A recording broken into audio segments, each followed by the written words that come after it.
organizacional y también la no violencia estratégica.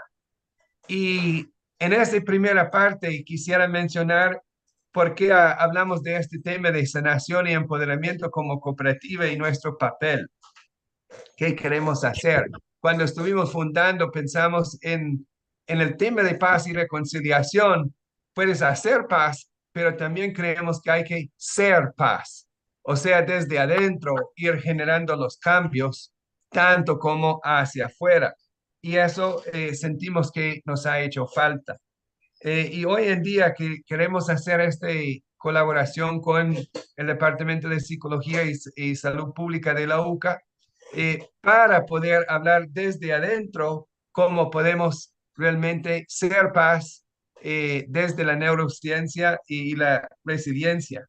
Ustedes saben que el país, aquí en El Salvador, yo vivo aquí desde el año 90, he vivido aquí por los últimos 35 años, hemos tenido la guerra sin realmente tratar los temas hacia adentro, tratemos los temas de origen de la guerra, político y económico y social, pero sin realmente profundizar mucho en la experiencia de la guerra.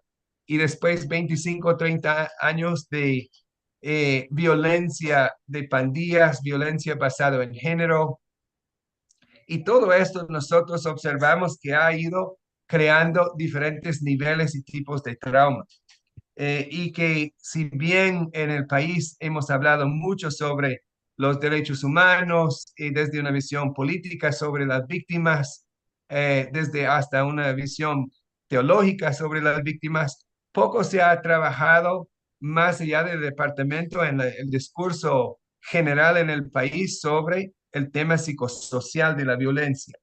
Y entonces nosotros como cooperativa no pretendemos de ser otro experto en el tema psicosocial, sino más bien conectar expertos en el tema con practicantes para ir fortaleciendo el movimiento social. Nosotros sentimos que es necesario fomentar la exigencia de atención desde el Estado y desde las instituciones sobre este tema eh, para trabajar desde el tema de liderazgos tóxicos hasta realmente personas viviendo con trauma, las personas que han cargado esta historia, los migrantes retornados al país.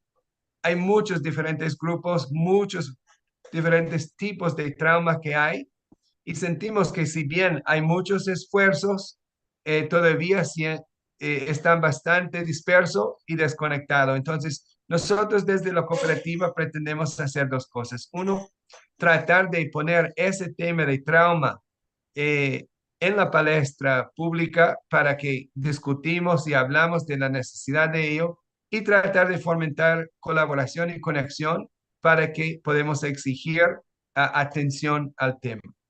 Con esto, cedo la palabra de nuevo a Esmeralda. Muchas gracias por tomar el tiempo para estar con nosotros este día. Muchas gracias, Rick, por la presentación de este importante trabajo que se realiza desde la cooperativa Yequineme. Antes de darle ya la palabra a nuestra invitada, solamente quiero dar un par de avisos para que nos podamos disfrutar más de este evento. Bueno, el primero es que ustedes en la parte de abajo pueden activar los subtítulos de la presentación. Está con un icono de doble C en la barra inferior.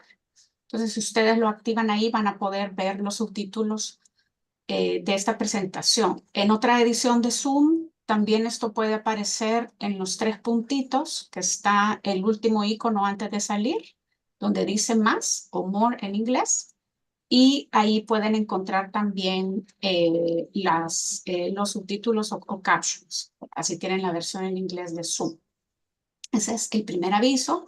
El segundo aviso es que la doctora Leach va a estar impartiendo su presentación en inglés, como había sido anunciado, y ella pues amablemente ha diseñado la presentación toda en español para que nosotros podamos darle seguimiento a su conferencia.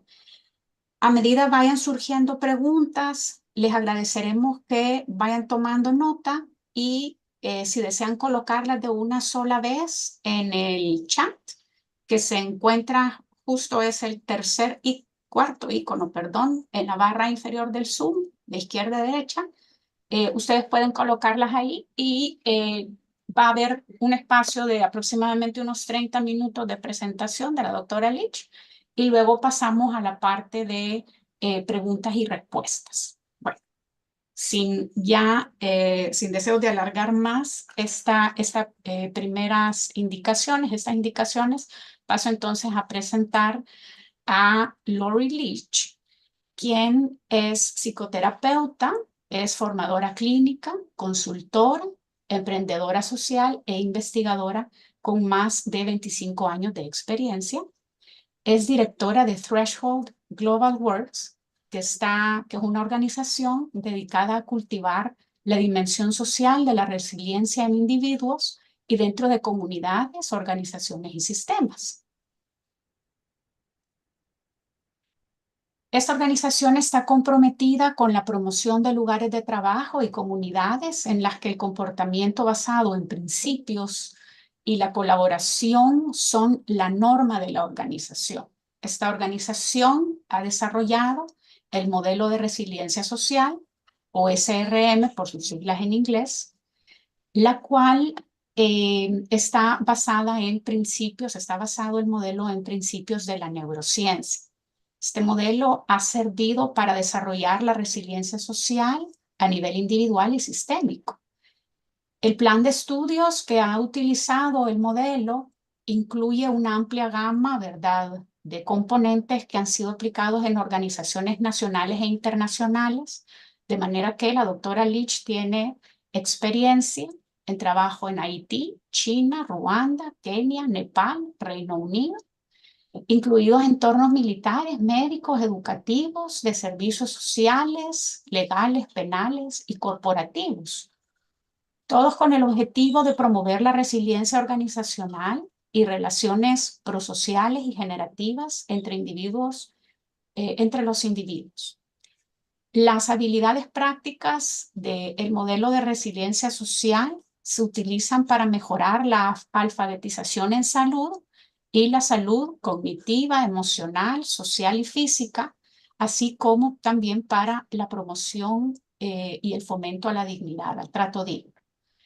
El modelo de resiliencia social también se está utilizando en comunidades que han vivido situaciones o eventos traumáticos como genocidios o violencia por racismo sistémico, para mejorar la fortaleza de la comunidad y establecer redes de grupos diversos para construir una mayor sensación de seguridad, esfuerzos de promoción y resiliencia inherente. La doctora Leach desarrolló la herramienta de la encuesta que se llama PACES, que es una alternativa a la encuesta de ACES de la Organización Mundial de la Salud, que es este instrumento de experiencias adversas en la infancia. De manera que el instrumento que ella ha desarrollado incluye además un sondeo sobre experiencias positivas también en la infancia, con lo que se enfatiza la importancia de trabajar y recopilar indicadores de resiliencia, tanto como a nivel de agentes propios, ¿verdad?, gestión propia de sus recursos, como también a nivel individual, cómo se ha utilizado también para servicios sociales. Bueno, sin más, paso entonces a darle la palabra a la doctora Lori Leach. Lori, welcome. Thank you so much. My apologies for not being able to speak to you in Spanish. So I'm going to talk, I hope, slowly enough that Esmeralda, you're translating, is that right? No. No, it's already. Yeah, so, there's an automatic translation from Zoom. Oh, okay. Perfect. All right. So I'm very happy to talk to you today about this particular orientation to working with people who've experienced trauma. But I also want to speak to you today about the resilience that those very same people who've experienced trauma have, And we tend in the mental health world to forget that everyone has the capacity for resilience, and we need to learn some ways of harnessing that resilience, particularly in the face of very difficult and frightening events that cause trauma. So the social resilience model is the model that I've developed over the years. And as Esmeralda said, we've been able to take it to many parts of the world. And the reason that we can take it there and not be insensitive to the cultures is because the human brain, the human nervous system is wired the same way no matter where in the world we live. And since this is not an insight-oriented approach, this is a mind-body approach, that's why we can take it to other cultures and countries where they live very differently than, for example, we might live in the United States, or that you may live in El Salvador or wherever, and it can be compatible across all kinds of cultures. So that's the next slide, please. And so the values base that we come from in this model, which I think values are very important if we're working with sort of psychological approaches to people.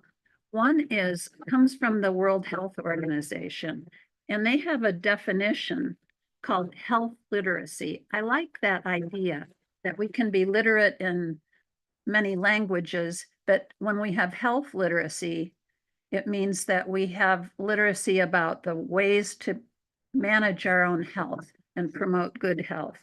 And so the World Health Organization calls health literacy having the skills that help individuals understand and use information in ways that promote good health.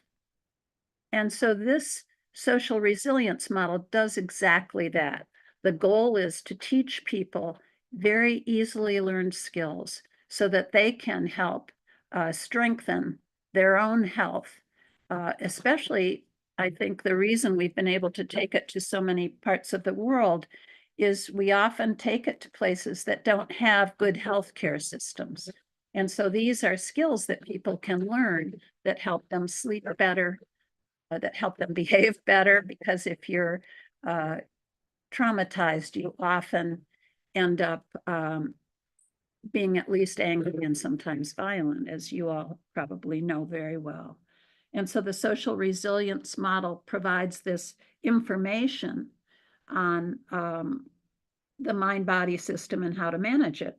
And you can use these skills that I'm going to be talking with you about today with yourself and others. So the next slide, please. So let's talk about what we mean by trauma. So you can see this definition that trauma is a particular emotional and physical response. It's both that the body has that can come from living through distressing or frightening events. It can harm our sense of being safe, and safety to the brain is like brain food.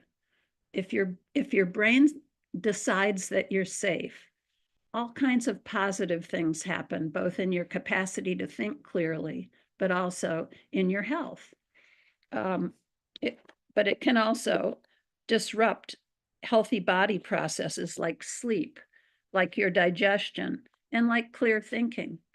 So coming up with ways that are culturally sensitive to work with people who have had trauma is an important tool to have if you're studying psychology, but we take it to places where people may not even know how to read, and they can learn the same model and these same sets of skills to use with each other in their own communities.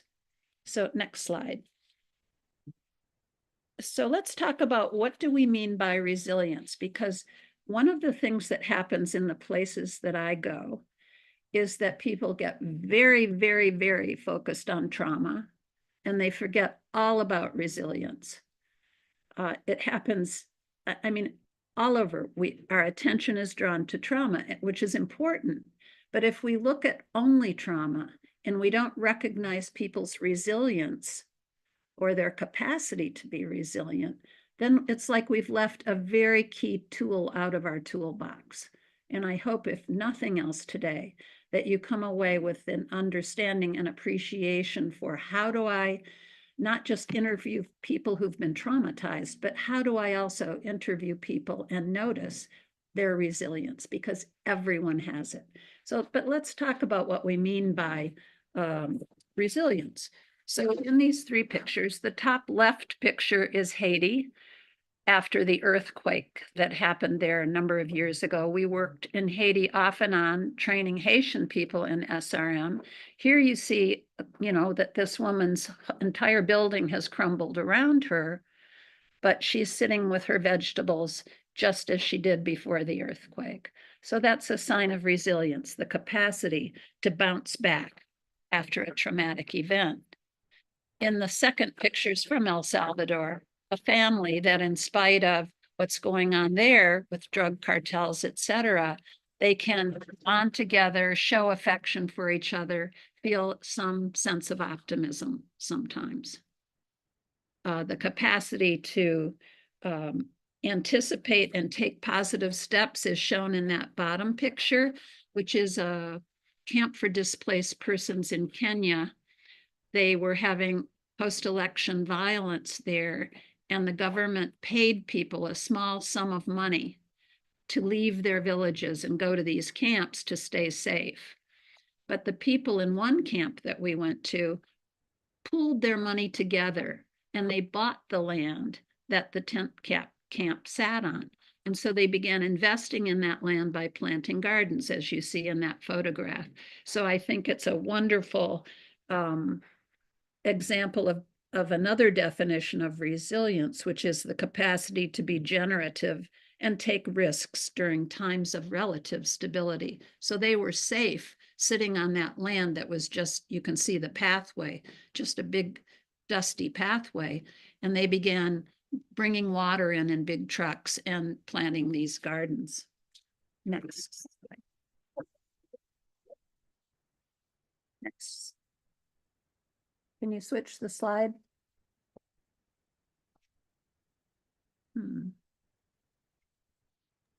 I think I had, let's see.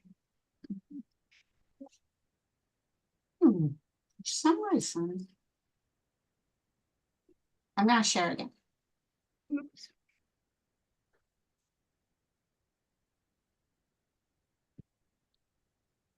Well, Yeah. can you switch, Esmeralda? There you go. Ah. Okay, so the focus of SRM is the human nervous system. It sounds kind of boring to say that, although if a lot of you are psychology students, maybe it's not so boring to you. But the human nervous system is really remarkable entity. It's your brain, and then your nervous system is all the neuronal pathways that go all over our bodies. And we can learn how to know what the status of them is through in lots of ways, but one of them is the skill of tracking, which is the first skill of the social resilience model. And so what we're doing in SRM is we help people understand their nervous system. Most people don't even know what it's made up of. It consists of the brain, spinal cord, and a complex network of nerves that go out to, to the ends of your fingertips even. And that one of the things that we know is that trauma disrupts the nervous system's usual patterns in ways that can cause all kinds of problems, including disease and mental problems, but also violence, because people get extremely reactive in there when they're out of when their nervous system is hyperactive. Okay, next one. And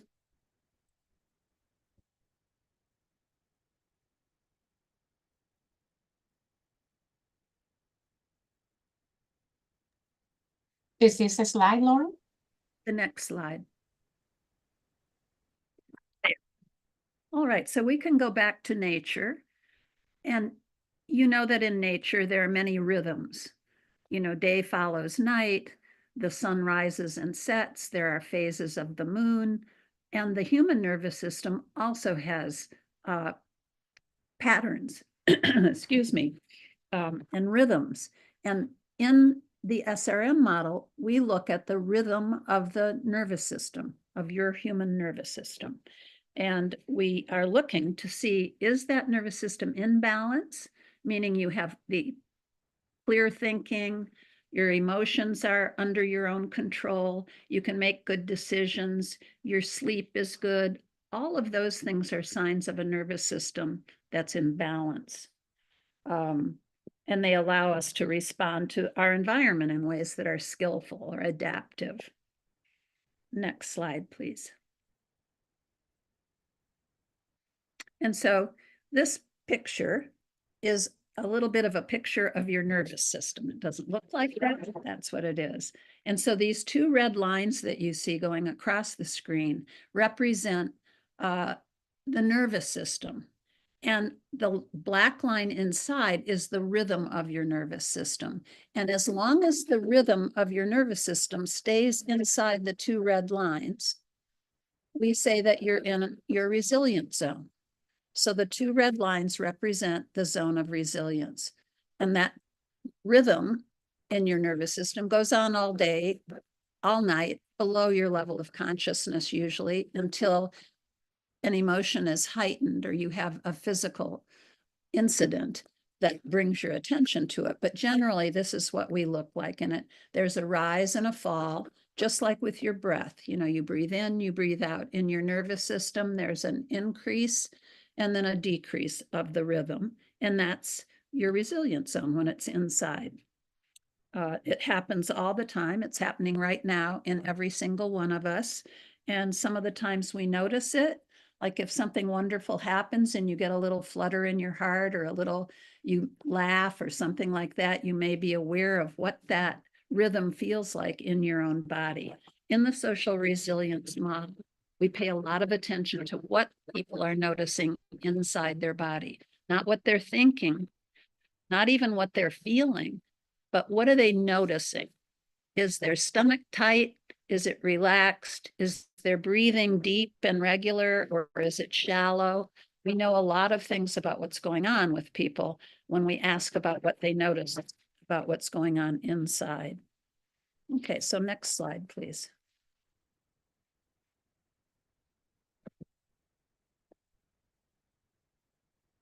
Okay, is that it? I'm just trying to see if that's the right slide. Okay, so just click through to the next slide. Okay, the autonomic nervous system. That's the name. Go back one, Esmeralda. Thank you. So the autonomic nervous system is the system that controls the conditions inside your body. So it influences every organ in your body. And certainly as psychologists, we need to understand that because the brain-body connection is very important. And when people are having difficulties, stomach aches, difficulty breathing, difficulty forming their thoughts clearly, we need to understand how that nervous system works and how it gets out of balance. So most of the time we don't even notice the autonomic nervous system, but it's actually a key to understanding how your body responds to input from the outside environment and paying attention to it, which is the whole thing about what SRM is about. Paying attention to this nervous system, the autonomic one, helps you learn how to manage it. Next slide. So we all have a kind of attentional bias. It's a survival tool that's wired into us as humans, just as it is to animals. And one of the things that we have is this attention for things that are perceived as negative. And when we perceive something as negative, all kinds of things start to happen. Our body starts to fill with stress chemicals to prepare us to fight or flee. And this can be true whether there's really something to fear or whether there isn't. People can get stuck in a process of dysregulation. And when they do, those stress chemicals eventually, you can see in the picture where the upper circle is what you want your arteries to look like. And the bottom picture shows how constricted it's become from stress. And so it has an effect on your heart. If your artery looks like the one on the bottom, that's not good news. Okay, next one, please. And so when we're frightened or even angry, our nervous system reacts in a particular way where stress chemicals are produced. And those stress chemicals, they're very helpful in helping us to fight or flee, but they aren't so helpful for our mental and physical health. If you're filled with stress chemicals for very long, it harms your organs, it harms your capacity to think clearly and learn new things. Those of you who are students know that when you're feeling stressed, it can be very hard to study properly or to do a presentation properly. And so we use the SRM skills to decrease that kind of fear-based activation and to decrease the likelihood that your body is going to be pumping out stress chemicals. So when it's dysregulated, this next slide will show. And by the way, this process happens both in adults and children. So we all have this band of functioning. Inside that band, where the wave is a nice gentle wave, that's where we want our nervous system rhythm to be. And it's that way with children as well as with adults. But when some traumatic or distressing event can happen, you can see that that normal, nice little wave that's shown in black, when the traumatic event happens, you can see what happens to that rhythm. It bounces up and down. Sometimes it bumps out above the line, and we can call that being stuck on high or hyperarousal. And you can see all this kinds of qualities of what hyperarousal is like. It can look manic. People can be filled with anxiety or panic. Irritability is a very common one when you get bumped out of that resilient zone. You can it can also create pain. And so sometimes physical pain is not because of a physical injury, it's because of an emotional or a nervous system injury that's happening. And so correspondingly on the bottom, because everything in the body is based on a rhythm, it either goes up, and when it bounces out of the line in the upper direction, you can see all the signs of that, of high activation, but it also can get bumped out on low, and it's associated with depression, disconnection, exhaustion.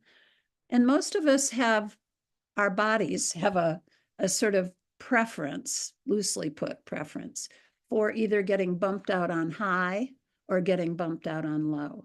And some people, if something unexpected or bad happens, they always get bumped out on high and others on low. Some people bounce between the two. We sometimes diagnose that bouncing, hyperactivity, that sort of thing, or bipolar disorder even. And in children, bipolar disorder is a legitimate diagnosis, but when the reason for the bouncing high and low is due to a trauma, that's not bipolar disorder. It's the dysregulation of the nervous system because of trauma. And the same with children. When children bounce high, we call them hyperactive. We have a diagnosis for it, at least in the United States. And sometimes that's a legitimate diagnosis that can be treated, sometimes even with medication.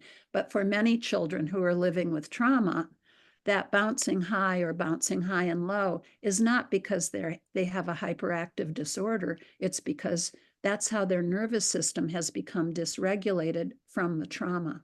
So learning about trauma and how to distinguish trauma from hyperactivity is really important, since it happens both in adults and children. Okay, next slide, please. All right, so stress, distress, and trauma in humans. So sometimes it takes a series of events to bump people out of that resilient zone. Sometimes only one can be enough to do that. And so the dysregulation in the nervous system starts to be associated with all kinds of reactivity, a sort of a sense of being pervasively in a state of threat. And then these symptoms can be attended to, they can be shifted and diminished through skills like our social resilient model skills. And we've been able to take these skills all over the world because they aren't culture bound. So we took them to, for example, China. They had a series of 8 different earthquakes. We took them into that area for over 2 years. And the same, we took them to Nepal after that earthquake. We took them to Rwanda after the genocide. In fact, this is the 30th year anniversary of the genocide. And we're going to go back to Rwanda and see the people that we worked with during those 2 years that we went back and forth, so that we know that we can help by teaching people these skills. They can learn to manage their own symptoms. Now, that doesn't mean that everybody is that's all they'll ever need. They still need to go to professional doctors and psychologists and things like that. But in the places that I go in the world, they don't have that option. They don't have good clinics. They certainly don't have psychologists. And so for people to learn that there are things that they can use easily to manage some of that reactivity, they feel so relieved to know that. And so what we're trying to do in SRM is restore nervous system balance so that the body isn't constantly pumping out stress chemicals. So next slide, please. And so here are some of the results of stress, distress, and trauma. So shock and developmental trauma can increase the brain's reactivity. And then you can imagine what that brain reactivity does to a child's capacity to learn. And it can even affect, for all of us, our capacity to form healthy relationships. So as individuals develop, this can lead to a predilection to aggression or impulsivity, a sense of disconnectedness. So it tends to be either a set of symptoms described as sort of hyper symptoms where there's an acting out, or hypo symptoms where there's an acting in, where eventually there's just a flat affect. There's very little reactivity at all. People just kind of fade away into themselves. And so as I put this at the bottom, this is a very big thing in the United States about intergenerational trauma, particularly in communities of color, the impact of systemic racism on big groups of individuals, and being more sensitive to that and ways of both changing our social structures, but also working with the effects of that. SRM is one of those ways. So next slide. All right, so neuroplasticity, it's a kind of wonderful word, really. Neuroplasticity, well, there's neuro, meaning the neurons, that means your brain, your nervous system. And plasticity means it is malleable. It can grow, it can shrink. And so the kinds of things we practice grow those neurons and those neuronal pathways in the brain and body. And the things that we stop doing, those things get pruned away. So when we work, for example, we often work in prisons, jails and prisons here in the United States. Often people are in for some kind of violence. And so when we begin to teach them how to track the rising of aggressive activation in their body and what they can do to, stop it or at least diminish it, it gives them a sense of much more control over themselves, and they don't get in as much trouble for what they're doing. And you can see down below, there's that little path you see down in this. I took it at a retreat center that I was in, where that pathway was the shortcut to the bathrooms. And so over time, after a few people had started taking the shortcut to get there, other people saw that path and they started going on it too. And that's a little bit like what happens in your brain. The things that you pay attention to, you start to develop more stronger and stronger pathways in your brain, including for negative things. So if you have a volatile temper and you don't try to learn some ways of diminishing it, that volatility gets wired into your nervous system and becomes a default for you. And in situations of war, we see that happens very commonly. And before we started, I was telling folks about when I first started working, the first time we took this internationally was in the after the tsunami, and it was a year ago now, but you may remember it. And we were working in these Buddhist temples. They had space, and a lot of them had not been, knocked over by the waves. And this grandfather came up to me, and he said he had never been a violent man, but he had started hitting his 5-year-old grandson, and he was feeling just terribly upset about his reactivity. And so we can help people with these SRM skills learn to sense the rise of reactivity and use some of the other skills, which I'm going to go through briefly with you today, to get themselves back under control and not have that sense that you're kind of a walking time bomb. Okay, next slide. And so here are the skills that we have, 5 of them that we used for your own self-care.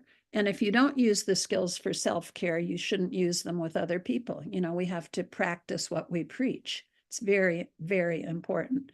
And for psychologists, we often don't do that. We don't sometimes prescribe things to other people that we should be prescribing for ourselves.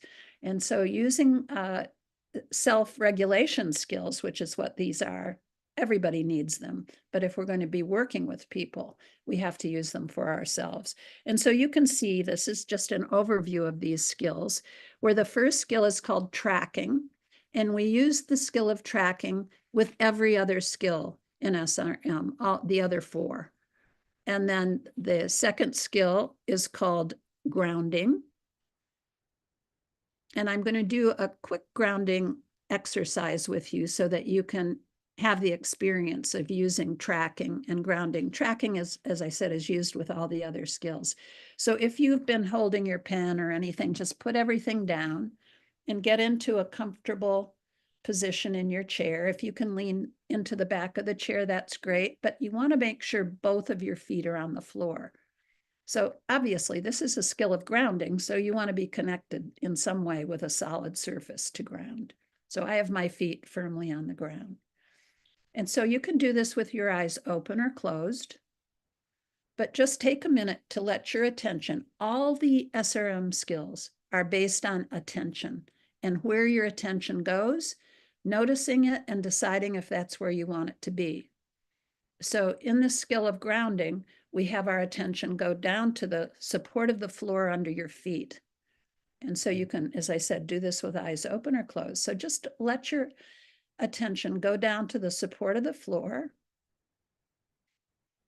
and just sense in. Some people like to put a little pressure on the soles of their feet so they can really sense into the stability of the floor under their feet, and other people don't.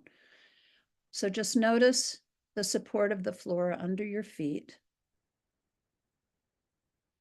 And then just as you do it, just see what you notice in any other parts of your body. For example, notice any muscle tension. Does it get more?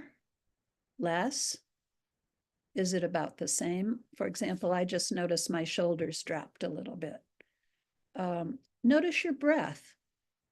Does it get shallower? Does it get deeper? Or does it stay about the same?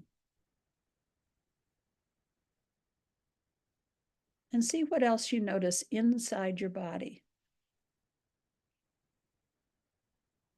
And then if you did this little grounding exercise with your eyes closed, just open them now. This grounding skill is really useful anytime that you feel activation. So tracking is the skill that goes with all the SRM skills.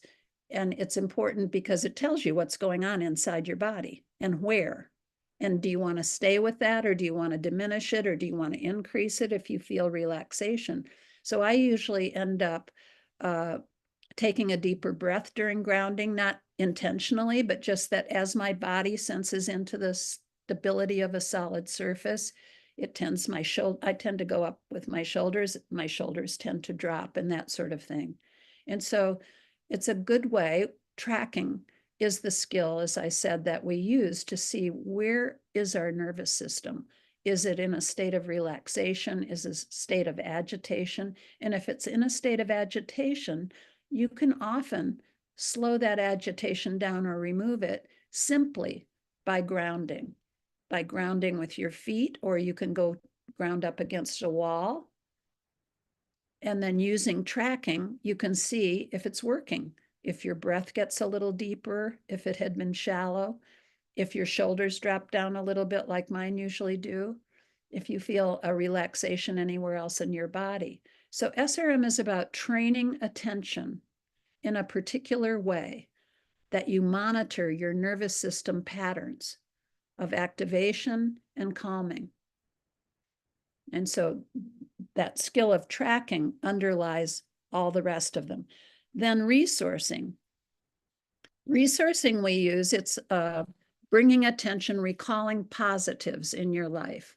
And so if I asked you, I'm going to ask you, bring to mind something in your life that brings you a sense of joy, a pleasure, excitement is fine too, and just see what pops into your mind.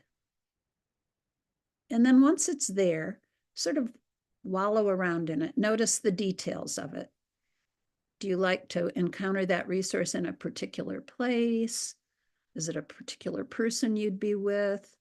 That's called resource strengthening. That's the fourth skill of SRM. So we have resourcing and resource strengthening, where we pay attention to all those details. And then we're tracking what we notice inside the body, because that's how you know how your nervous system is responding. And so when we work with people who are in states of high activation or fear, anger, we ask them to first get grounded in a chair against the wall, and then bring to mind a resource, something in their life that brings them a sense of joy, relaxation, something positive, or for people who are just really in bad situations, just a sense of something neutral. That's fine too. So people begin to notice their nervous system rhythm and know that there are a certain set of skills that they can use to manage reactivity in a way that generates those harmful stress chemicals. And then the last, so we have resourcing, resource strengthening, which is kind of bringing a whole bunch of details of your resource to mind. And then the skill of shift and stay, where you shift your attention away from the negative, assuming it's safe to do that, away from the negative to something that brings you either a sense of something neutral or, even better, something positive. So we're working with the nervous system rhythm by, when you get activated, you can decide, is this a good place for me to be? Is it good excitement, or is it harmful to me because of the stress chemicals? If it's harmful, you can manage it by shifting your attention to a resource. Sometimes it's a resource in the room. You know, my office is filled with a lot of resources, places I've been that remind me of our work. And so it's very easy for me to shift to one of those if I'm, you know, in a session that's difficult. So I encourage you to take a look at these skills and use that skill of shift and stay, shifting to something that's neutral or positive and away from what's negative when it's safe to do that. Okay, so next slide. This is about our last one, and then we're going to have a time for questions. And so the primary goals of this social resilience model are to develop the curiosity about your body rather than avoidance. A lot of people we work with have learned just not to look at their bodies, not to sense into them, because it's scary. You know, they're having nightmares, they're having flashes of fear. But when you start to work with grounding, which slows down nervous system reactivity, and you use resourcing with people to bring to mind something, it can be from their past, it can be right now, it can be something in the future. and then you intensify or strengthen the resource by asking about all the details of it, the nervous system begins to come back into regulation. And so that's why we've been able to take the SRM model all around the world, is because everybody has a brain and a nervous system. We're all wired similarly. And so these skills can work across cultures without being culturally insensitive.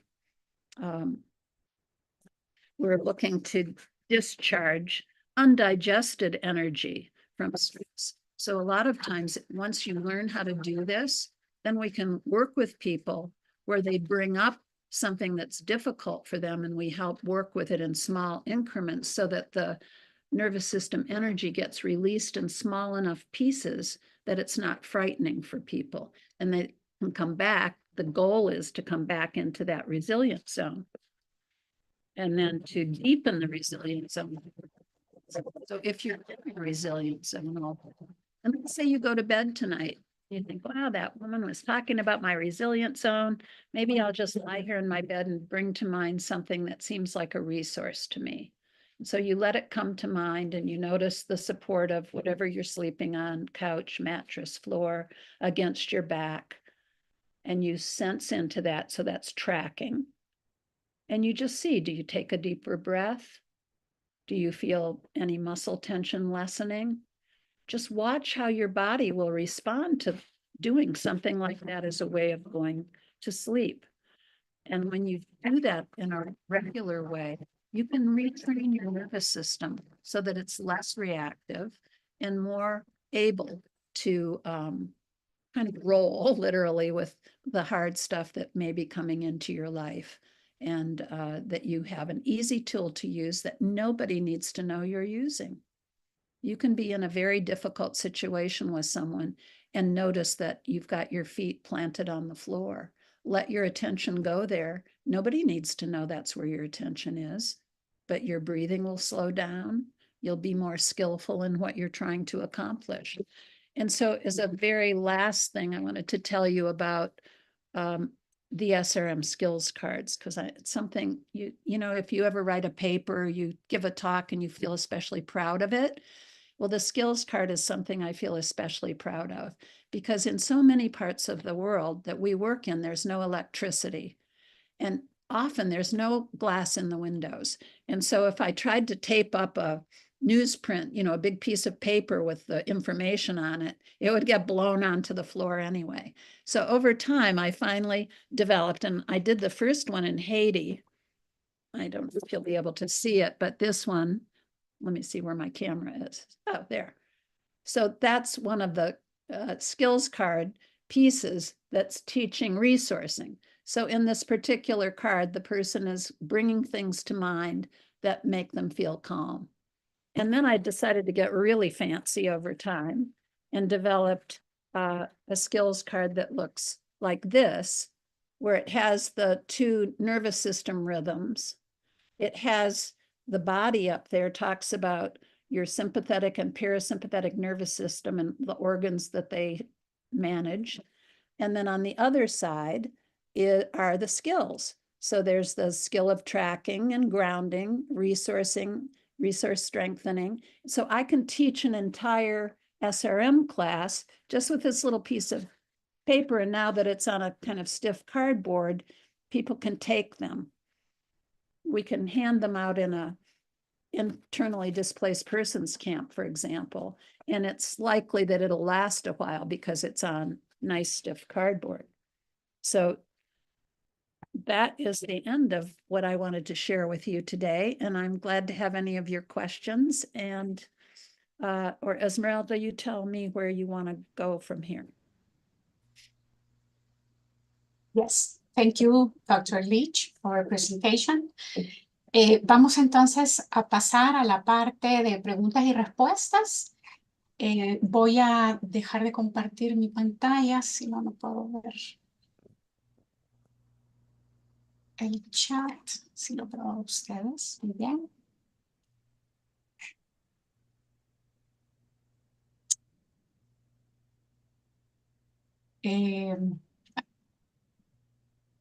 Bueno, Estoy viendo hasta ahorita un comentario no sé si todos pudieron ver los subtítulos en español, ¿verdad? Si no, pues ahora hagamos la sección de preguntas y respuestas, pues podemos abordar algunas dudas que hayan quedado. Bueno, luego tenemos algunos comentarios, ¿verdad? Tracking también se puede traducir como rastreo. En este sentido, es como rastrear las sensaciones del cuerpo.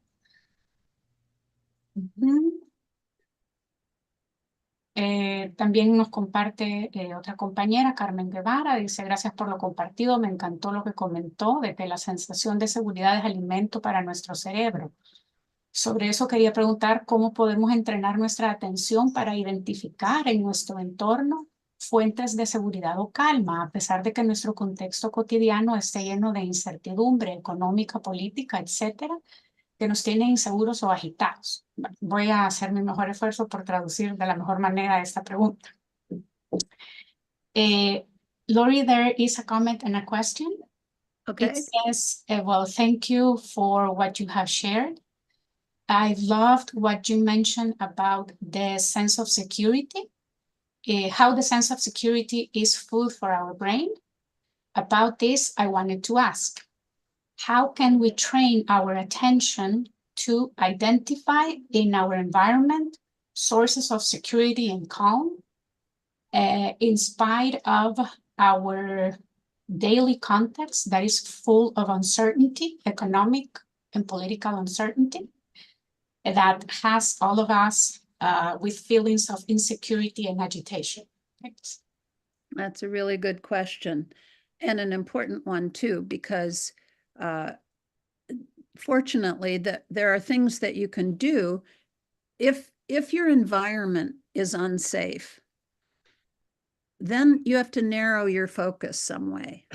And one way to do it is to try to create some place or thing that gives you a sense of temporary peace or pleasure, something like that. And Rick and Tom, I'm going to ask you to respond to this too.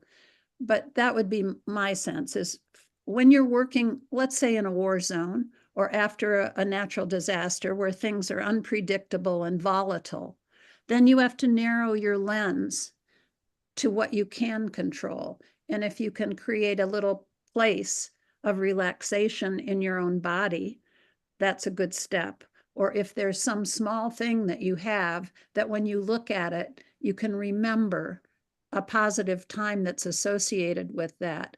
There may be an edge of sadness to it if it's gone now, but you can also use it as a resource. So that's what I would suggest in a very simple way. And Tom or Rick, and then I'm going to introduce Miguel Ramos, who joined. Has been on the SRM staff training for a lot of years. Perdón, antes de darle la palabra a los compañeros, solo traduzco rápidamente la respuesta también por esta situación que hemos tenido con los subtítulos. En resumen, lo que nos dice la doctora Leach es que es una pregunta muy importante, ¿verdad? Y muy válida en nuestro contexto. Y la sugerencia concreta que nos hace es tratar de disminuir o de identificar un punto en específico para centrar nuestra atención, ¿verdad? Puede ser un lugar, puede ser una persona que nos haga de nuevo conectar con esa sensación de paz y de seguridad. Adelante.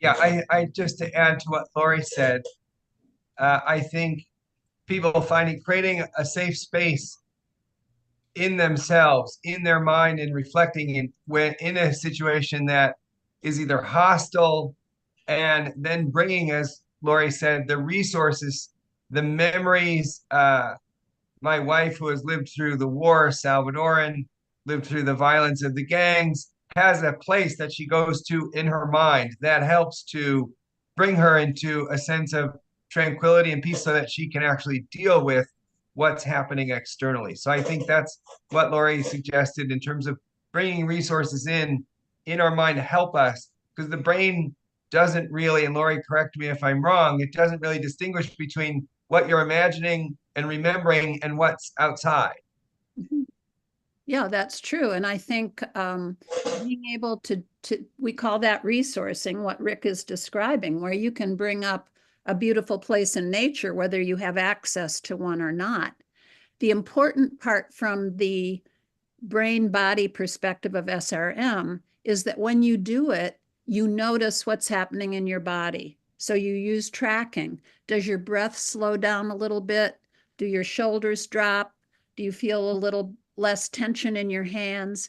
What do you notice inside when you bring that resource image to mind?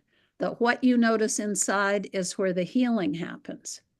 If you just bring an image to mind, you won't get, it'll be nice for a few moments, but you won't be really deepening your resilience. If you practice by noticing what happens inside when you bring to mind something that's a resource, then over time, your resilience zone gets deeper and deeper.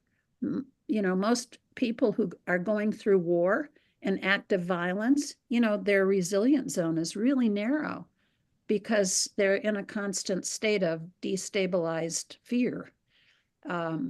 You can deepen it little bit by grounding yourself and using resourcing to create that climate of peace in your body for 5 minutes, 10 minutes. Do it twice a day, and then you're giving your resilience zone a little chance to come back a little bit instead of getting narrower and narrower and narrower. Sí, gracias. Bueno, en resumen, pues Rick nos comparte la experiencia de su cónyuge, de su esposa, quien atravesó la guerra civil en El Salvador y luego, pues posteriormente, las experiencias violentas a través de la presencia de pandillas. Y nos ponía el caso de ella como ejemplo porque ella tiene un lugar de su mente al cual ella recurre cuando está sintiendo o recordando, ¿verdad?, estos eventos y hacía pues el señalamiento de no olvidar cómo nuestro cerebro reacciona frente al recuerdo, ¿verdad? O a una situación que es imaginada, que no es real, es decir, que no estamos, pudo haber sido real, pero que no la estamos viviendo en ese momento. Y la experiencia es directa, ¿verdad? Y la doctora Leach ha enfatizado en eso. Y la importancia de la práctica para poder justamente pues reforzar estos recursos. Me disculpo, hay un helicóptero justo pasando encima del edificio.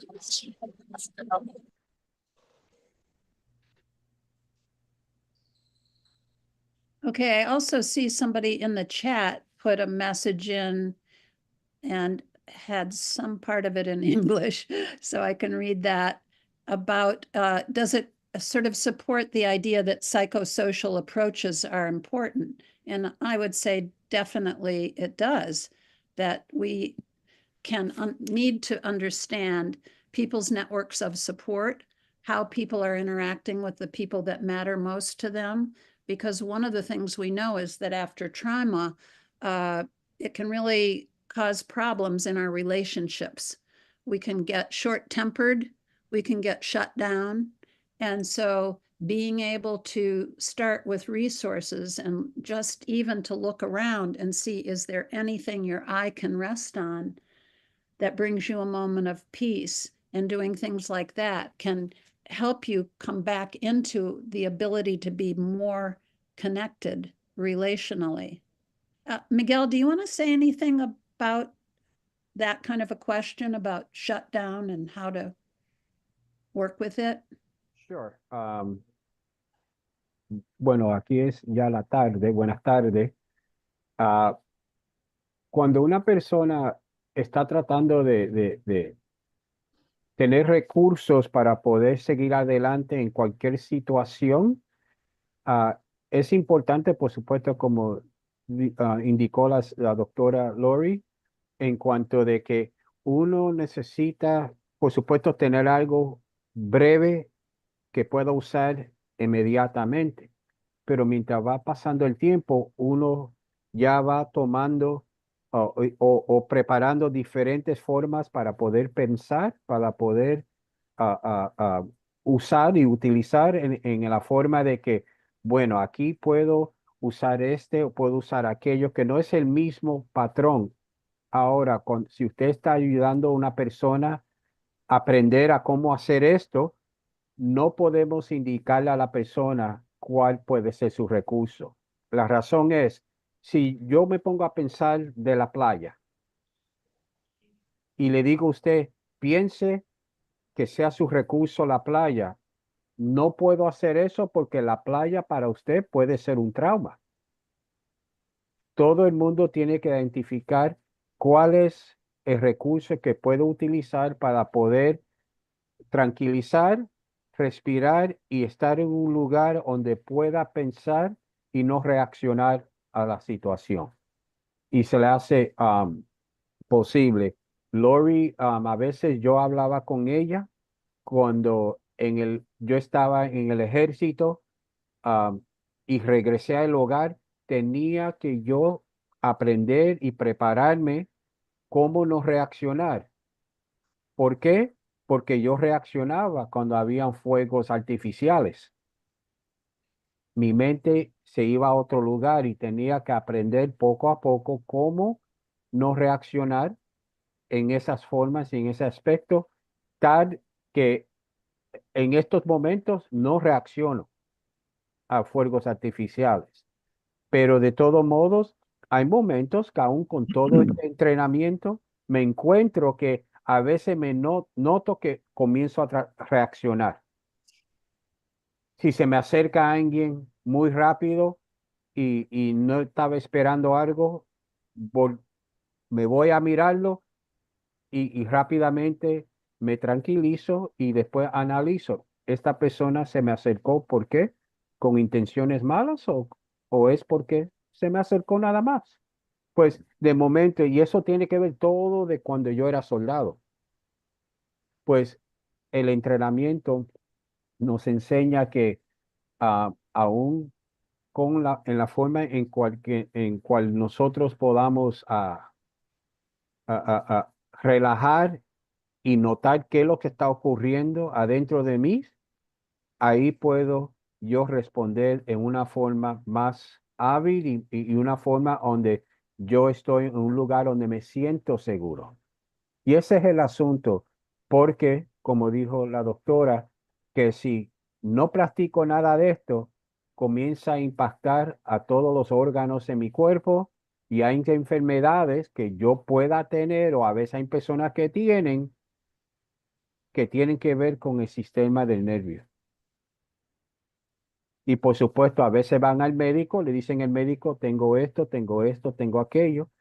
Y el médico, por supuesto, siendo médico, le va a dar medicamentos cuando no tiene que ver con el medicamento. Aunque no digo que no vaya al médico, pero que cuando uno se relaja y puede descargar el estrés que tiene en el cuerpo, se da de cuenta que la mayor parte de síntomas que uno tiene médica también se le pueden ir. Lori. Okay. I mean, for me, the key to self-management, positive self-management, is to learn how to control your attention. Where does your attention go? So that when your attention goes to the things that make you unhappy or scared, or, I mean, we have to pay attention for our safety, of course, but I'm just saying if your mind wants to dwell there, it's important to learn how to shift your attention away, that skill we call shift and stay, to a resource or to a time when you felt better, or to a time in the future, what it would look like if you felt better, to manage your reactivity. It's not to make pretend that everything is fine when it isn't. It's simply to give your nervous system a place to rest. Es decir, que lo que ella nos propone, ¿verdad? Y gracias a Miguel por habernos compartido sobre su historia y su experiencia con el manejo de estas habilidades, ¿verdad? Para enfrentar recuerdos dolorosos y traumáticos. Y la doctora Leach justamente enfatiza que la clave está entonces en aprender a controlar la atención, ¿verdad? ¿Qué es a lo que le estamos prestando atención en nuestros pensamientos? Tenemos 4 preguntas más y comentarios y quizás con esto podemos ir también cerrando. Las primeras 2 que voy a mencionar son bastante puntuales. Argelia nos pregunta en cuánto tiempo se puede decir que una persona ha logrado reconfigurar su cerebro con esas habilidades. In how long does it take for a person to acknowledge that they have been able to rewire their brain in order to develop these skills? That's a good question. You know, we're all different. Some people are incredibly resilient. And so using skills like these just adds to the resilience they already have. Some people have a much narrower resilient zone. If you think about resilient zones, you know, some people have a really deep one where they hardly ever get bumped out of it. And remember that inside the resilient zone, you can be sad or mad, but just not at a level where you've lost control of your behavior. It's when you get bumped out that your thinking brain goes offline, and then you're just in that sort of reactive state, either hyper, where you're acting it out, or hypo, where you're shutting way down. And so inside the resilient zone, you can still speak up for yourself. You can still tell somebody they made you angry. You can, you know, you can have a wide range of emotions, but they're of a size, of a dosage, let's call it, where you still can keep your thinking clear and make good decisions in your own behalf. That's being in the resilient zone. It's not like a perfect place. When everything in your life is perfect, you can be in your resilient zone. You can stay in your resilient zone in the middle of something very difficult by keeping your feet, notice the contact of the ground under your feet, by leaning up against a wall, by, you know, putting your palms against the arms of a chair and putting your attention there. It's amazing, you know, that we, certainly in my graduate program, which I admit was many, many, many years ago, but I never learned about attention. I never was taught the power of attention and how to manage it. This, and maybe it was because some of this information about how the brain-body system works together has evolved over decades.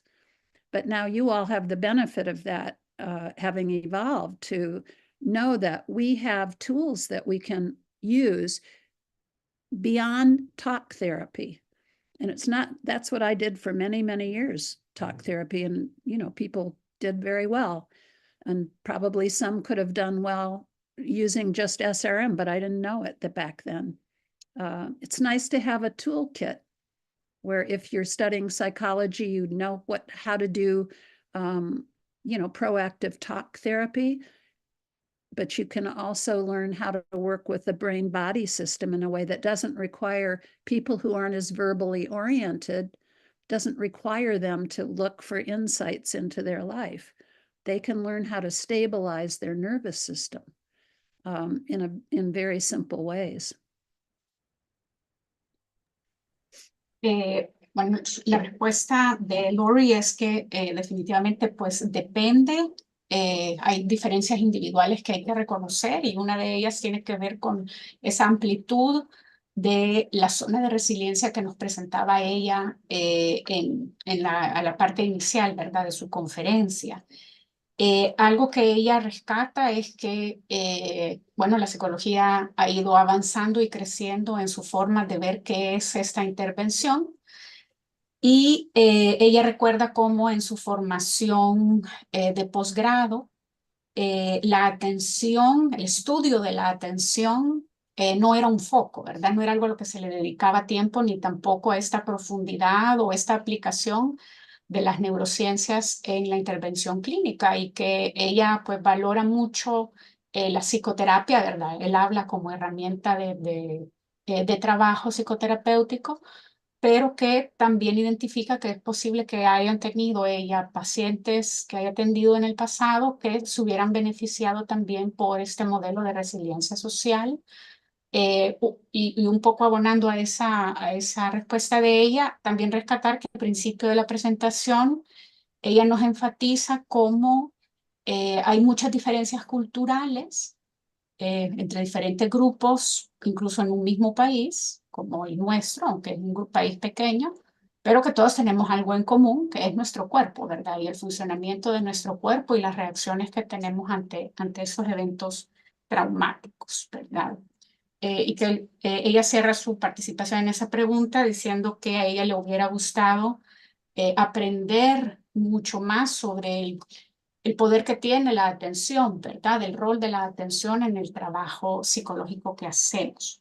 Luego hay otra pregunta puntual de parte de Michelle, que dice que quisiera saber en qué lugares podría encontrarse más información y si esta presentación quedará registrada en algún lugar. La última parte se la contesto yo.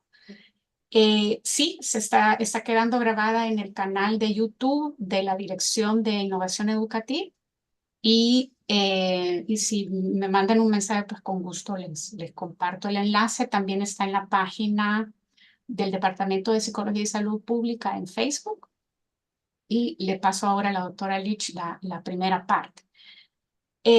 Michelle wants to know if you can give us some sources or references of how to read more about the model, of where to find information about the model.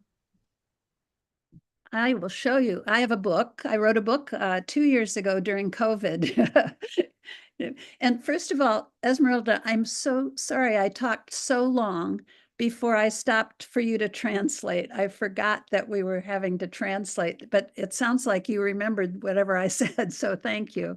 And I apologize for so much talking. Let me hold up the book. It's buried here on my bookshelf.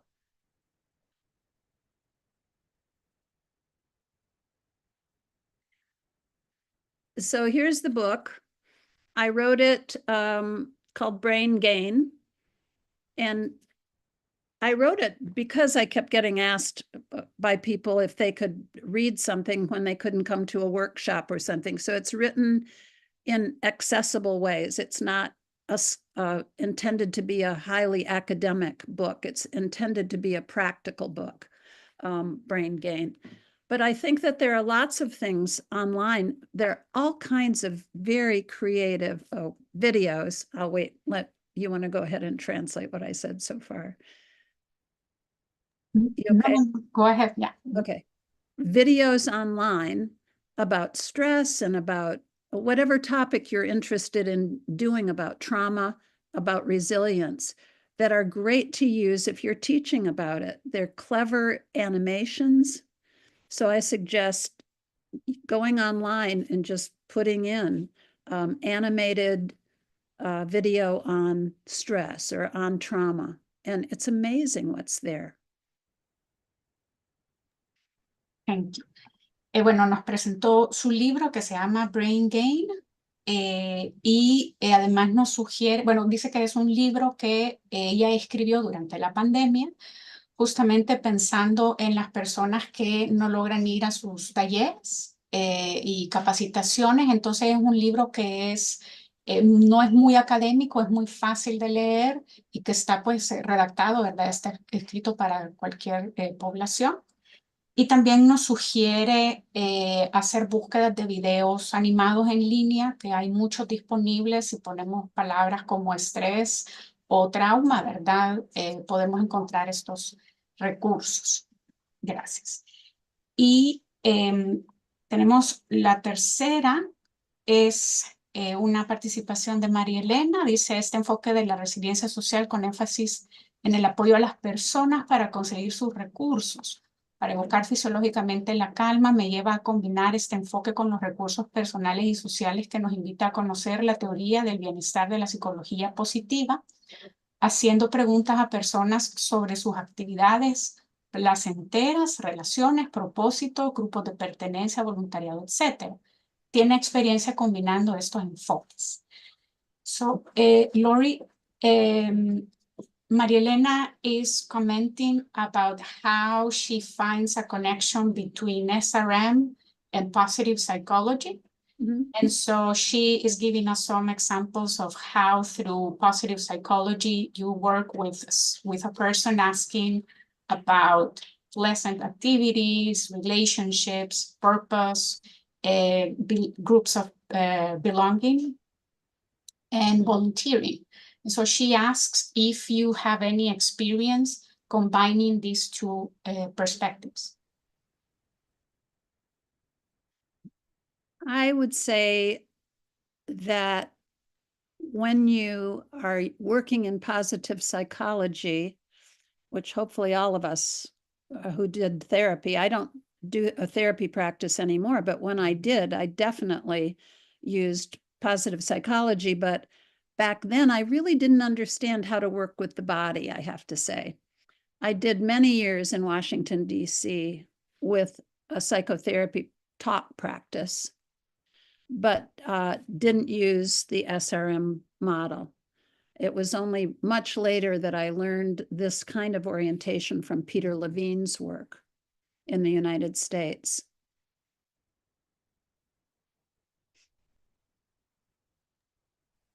Sí, nos comenta que es hasta posteriormente en su formación que ella se acerca a esta forma de trabajo, ¿verdad? Cuando conoce la obra de Peter Levine, y que es entonces así como ella empieza a hacer esta combinación del modelo que se diseña en el trabajo con las personas, ¿verdad?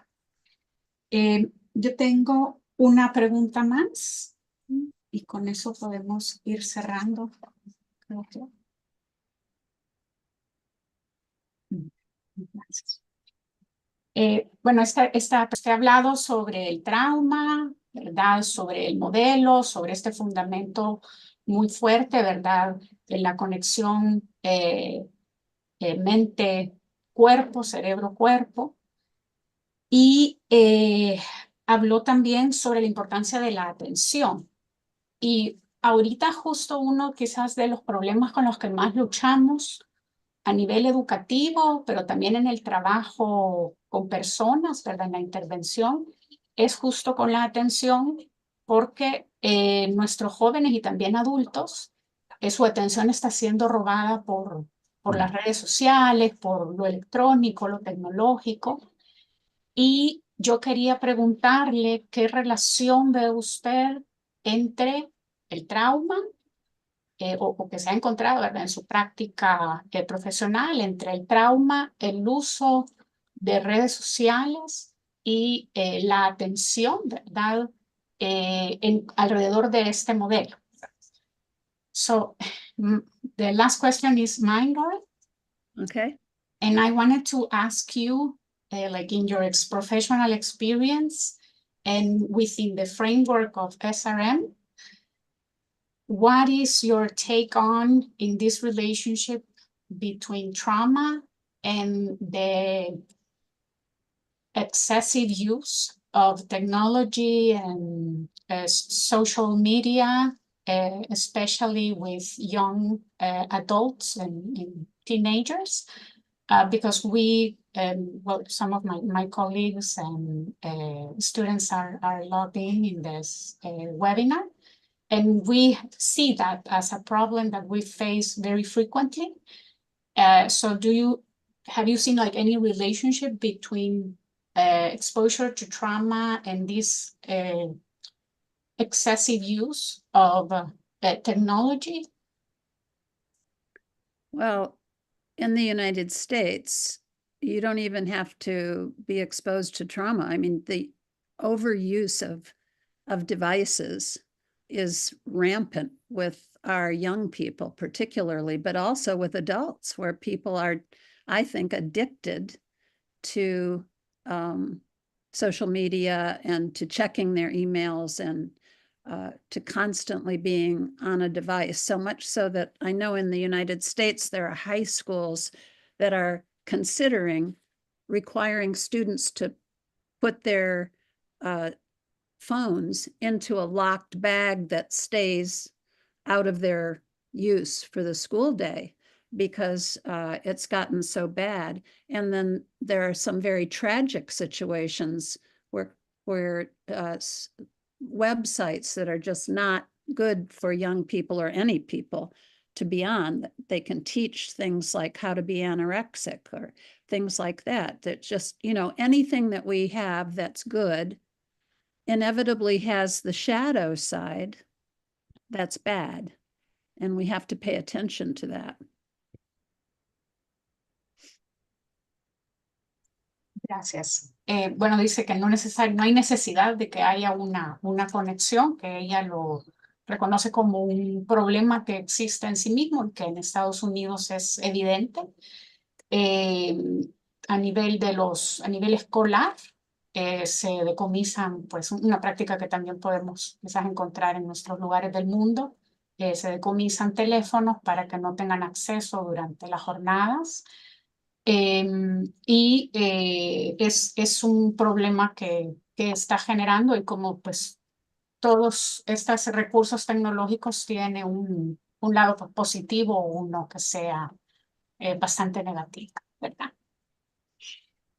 Bueno, vamos entonces a ir cerrando este webinar, en el que hemos tenido una maravillosa oportunidad para poder escuchar y aprender de la doctora Lori Leach sobre este modelo de resiliencia social, que nos lo presenta como un modelo que permite trabajar con personas, especialmente útil para aquellos lugares del mundo, dice, donde el servicio psicoterapéutico, ¿verdad?, psicológico, no está disponible, ¿verdad? No existe.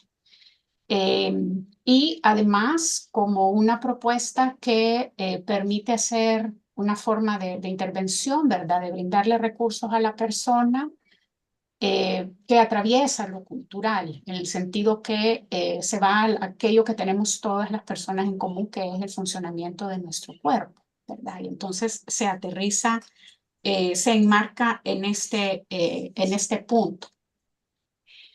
También hemos tenido oportunidad de escuchar sobre este planteamiento, ¿verdad?, que nos ayuda a comprender de una manera bastante amigable sobre esas zonas de resiliencia y cómo estas varían de persona en persona, pero que hay eventos que sobrepasan, ¿verdad?, los umbrales de estas zonas de resiliencias, y ahí es donde encontramos, decía ella, una hiperactivación de nuestro sistema nervioso o una hipoactivación de ella.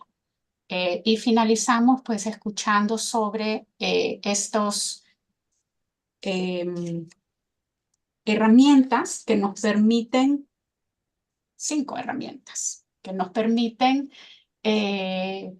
aplicar de manera práctica lo que está a la base de este modelo, ¿verdad?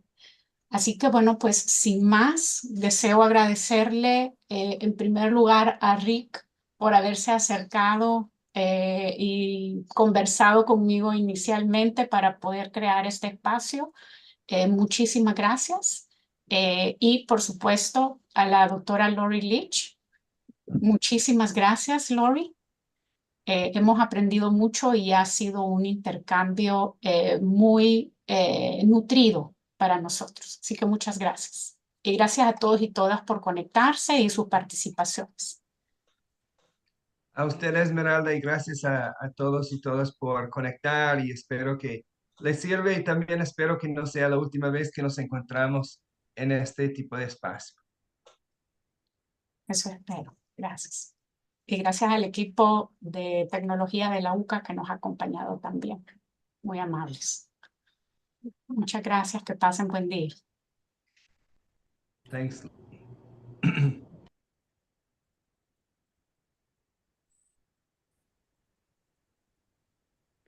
So Rick and Tom, do you want to stay on? Or I don't know if we can get once off, the or UCA just Esmeralda, what turns how off, but I can.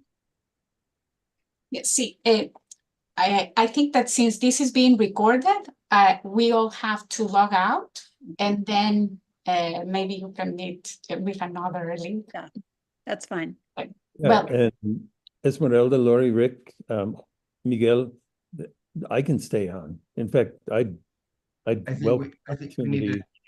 We can reconnect and do a little follow-up. we can reconnect. If you want. Okay. You mean that we'll get off and then log back into the same, No, I will send out a new one. Okay. I can send everybody a new one. Okay. Okay. Thanks. I'll do that right away. Okay, thank you. all right. Okay. Okay. Good. The other- Thanks, Miguel. Thank you.